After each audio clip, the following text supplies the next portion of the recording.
প্রিয় দর্শক, আপনারা দেখুন, উপদেষ্টা শিশু উপদেষ্টা আসিফ মাহমুদ সজীব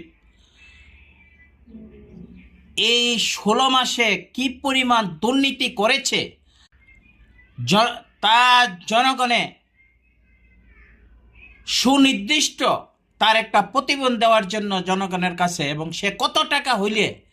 ঢাকা শহর 13 আসনের মধ্যে সে নির্বাচন করতে চায়, এরকম শূন্য হাতের ব্যক্তিটা, যে ব্যক্তি কোনো টাকা দিয়ে সে রিক্সা ভাড়া দিতে পারে নাই, সে ব্যক্তিটা আজ হাজার কোটি টাকার মালিক হয়ে সে